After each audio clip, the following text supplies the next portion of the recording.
The hand. The hand represents a strong argument of why you should cremate your dead. Years ago, there was a string of bizarre grave robberies that have gone unsolved. The graves would have been dug up, but no material goods were stolen. Instead, the bodies would go missing, leaving behind jewelry, clothes, or whatever treasures buried with the person. No trace of what happened to the bodies would be found. It wasn't until later when the horrific truth came out. It was around the same time a new private clinic opened up, with a very secret client base and even more secretive doctor. They specialized in physical therapy and limb rejuvenation. What was a shared common factor in the patients is that they've all lost a limb, either through accident, injury, or just genetic deformation. They would go in, and when they come out, they would boast high-end prosthetics, ones that made it almost impossible to tell that the person lost a limb in the first place. It was a miracle that spread like wildfire. Everyone wanted to know. Was it mechanical, cloned tissue, regeneration? No one could figure out, and the doctors of the clinic were not speaking or sharing their process. People couldn't even figure out who actually worked at the clinic. The staff, doctors, nurses, and office workers, they all wore full concealed head masks and robes. The patients had to sign numerous contracts to not reveal the process or to try to discover any of the staff's identities.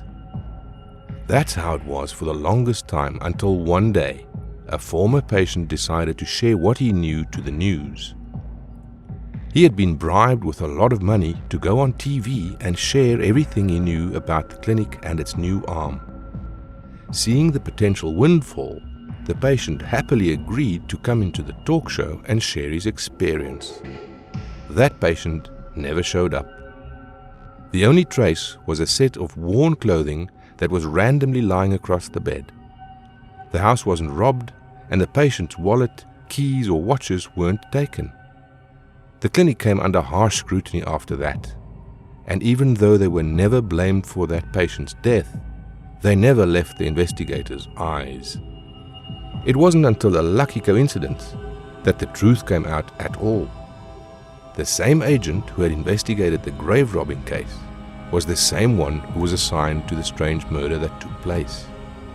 The agent, when later interviewed, had remarked that both files were on his desk and he had knocked the files to the ground by accident. Picking up both files, he saw the similarities and started to connect the dots. Looking into the robbed graves, it didn't take long for the agent to discover that each person that had their grave robbed used to be a patient of the strange clinic. That they all had wills that donated their various fortunes or expensive life insurance policies to the clinic after they passed. Able to use the agency's resources, the agent was able to get a warrant to look deeper into the clinic's files and practices. Probable cause as to why they would want someone dead for potentially revealing their practices.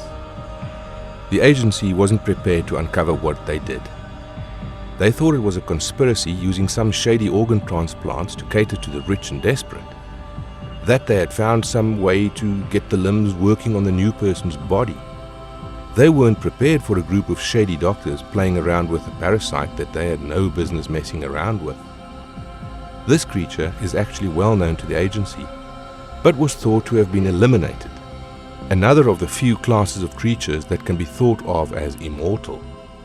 A massive parasitic millipede, which can shed its many limbs and instantly regrow them. When shed, the limbs will animate themselves and look for host bodies to fuse with. Usually, the host are other animals. The shed piece will wait until the animal's asleep and then eat one of their limbs. After that, it'll change its shape to resemble that limb and then latch onto its new host. The host in question will wake up thinking nothing was wrong and will go on with their lives. When the host animal dies, the host limb will consume the whole body for nutrients and then move on to look for another host. Once that shed piece has consumed enough, it'll grow into a fully sized millipede and start the process over again. The doctors had discovered one of the last remaining creatures that the agency had missed, and seeing the potential, set up the clinic to take advantage of its abilities.